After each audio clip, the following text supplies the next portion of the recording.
sitting at a stoplight. I believe it was Sunday. We just got back from church. And all of a sudden, a loud explosion happened right behind me. Panic sets in. Confusion sets in. I reach for my pistol and I realize it's not there. Freaking out, looking for a gun, and I come to the realization that I'm not deployed. I'm stateside. Real quick, my name's Josh Barker.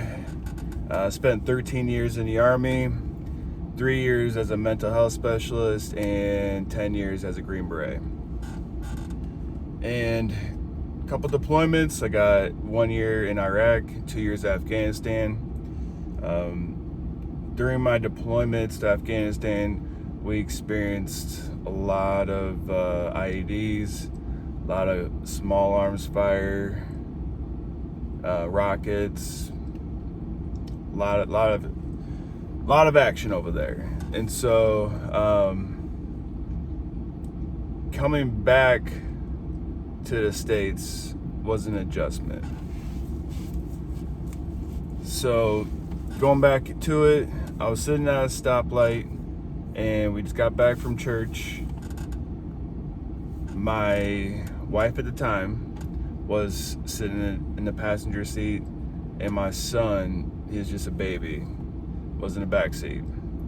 And just normal day, going home, and all of a sudden this loud explosion happened right behind me, and I had no idea what was going on. My body started freaking out, and when I say start freaking out, it was all internal. It was a loud explosion, and all I heard was just this ringing in my head. And I look in my rearview mirror and I see the car behind me had got rear-ended. And it was a bad accident.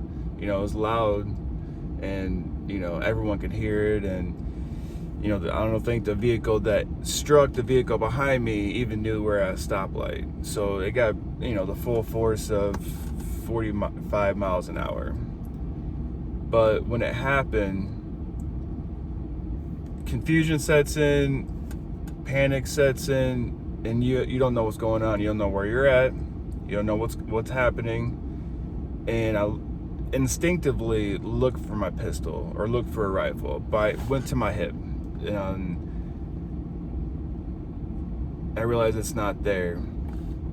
And my ex-wife looks at me and she sees this all happening, and she sees that like I'm freaking out a little bit.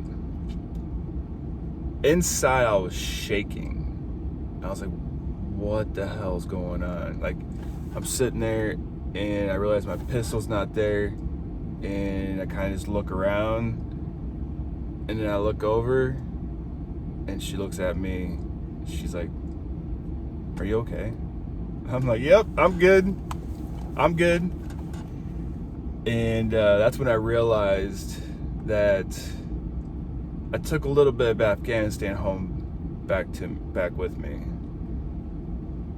I deployed, got back from Afghanistan in 2012, and this is 6 to 8 months later. When you first get back from a deployment, there's a period of adjustment. It takes a while. You're not used. You gotta get adjusted to the culture. You gotta get adjusted to your surroundings. Everything is different. People walk around, and it's not their fault, you know. People walk around without a care in the world. Like, there's no threat out there, and you're coming from a place where all you see is threat. All you're looking for is the threat. And so that takes at least a couple weeks, right? And you're never really fully back. It takes a long time to get fully adjusted. But your first couple weeks, your body's still in shock. And this is 6 to 8 months later. And I thought I'd fully adjusted. Until you're put in a situation where it's something that's unexpected. And it's usually loud noises, unexpected loud noises, that messes veterans up. And that's the, form of PTSD that usually affects everyone the most. Especially if they've been in combat and they've seen a lot of explosions or been around a lot of explosions, been in gunfights, stuff like that. That part, there's always like a trigger for that. And don't get it twisted. A lot of people think, oh, he's gonna freak out. He's gonna shoot the place up. He's got all these issues. Like something bad's gonna happen. Like no, that's not even accurate at all. Usually, well, for me at least, if there's a loud, unexpected explosion, it takes me a minute to, I stop and I process it. I'm like, okay, what's going on? What's going on around me? And so you're sitting there, you kind of, I don't want to say you freeze, but you're processing. I don't want to say like you have your three things: you fight, flight, and freeze. And it's not usually a moment of danger. It's usually something heavy drops on the floor. A good example that people usually go to is the 4th of July. Being around a lot of fireworks. I know some veterans where they can't be around explosions at all, including the 4th of July. It just brings flashbacks. Your body doesn't know how to handle it. It freaks out. Like it's almost like taking an air horn to your head, because it's so loud that you can't have a conversation, that you're freaking out on the inside. And it's hard to explain it unless you have them yourself, unless you go through these things yourself. But most people, most veterans, they're fine on the 4th of July if they're expecting it. If they're expecting the fireworks, they're fine, right? They adjust, they're expecting it. It's the unexpected stuff that messes us up, right? If I'm just sitting home and all of a sudden the door just slams shut, right? Like I got 4 kids, so it's gonna happen. Then, dude, it messes me up. My hair stand on end, and I just take a second, like, all right, there is no threat. But we're not gonna lose our shit and start yelling at people or throwing things, or like everyone thinks people with PTSD, they shouldn't be carrying a gun because they're a threat. It's like no.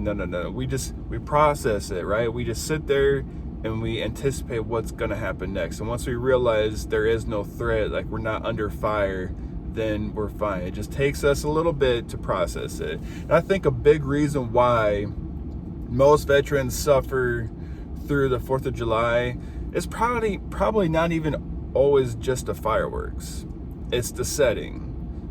Usually fireworks entails a lot of people, and most veterans coming back from war don't like crowds. They hate crowds.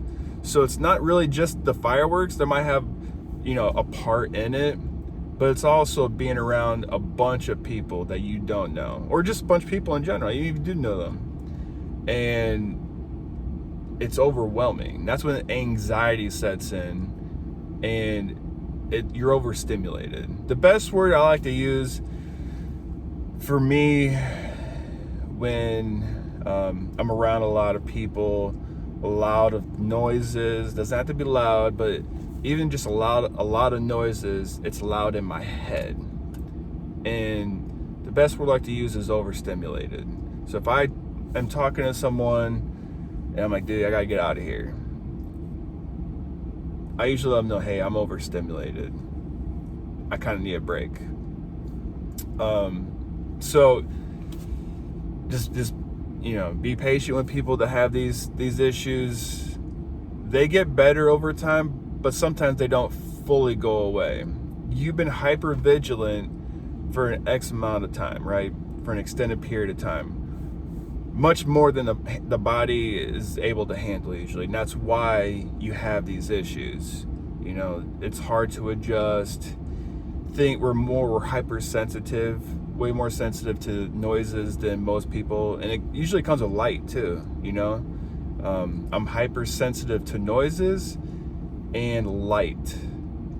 So I noticed that when I came back from Afghanistan, and still am to this day, things are like, they hurt my eyes more. So my ears are more sensitive, my eyesight is affected. So things to think about, and just know that we're not gonna have a psychotic break, that this is all normal. It just takes time to readjust. When I was sitting there in the car and that car accident happened behind me, I thought I was under attack. I was looking for my pistol so I could, you know, protect myself, neutralize a threat if there was one. And then when my body realized there wasn't one, I could ease a little bit, but it takes a while to really fully relax from something like that. You know, eventually I saw his car driving off into a parking lot, but the whole back end was smashed in, right? So I know it was a loud noise, and I know most people are going to be affected by that, even if they don't have PTSD. But that's just one example where I returned back to Afghanistan when I wasn't, that I was actually stateside. And at that moment, I realized I brought the war back home with me. So little triggers like that, you're gonna notice. Doesn't mean you're crazy. Completely normal, and your body's still readjusting. If you think these videos are helpful, I'm just gonna ask you to share with someone that might have these issues, or you know, a spouse that's their spouse has these issues. You know, share these videos if you think it might help someone. Also, I'm gonna leave my email at the bottom. I got some emails. I've been getting some emails from my last video. If you guys have any questions about this stuff, you need any help with anything, just shoot me an email. I'm still responding to emails from before this video. Don't be afraid to reach out. All right, if you got questions, if you need help with something, I'll try to get the best answers that I can. All right, peace.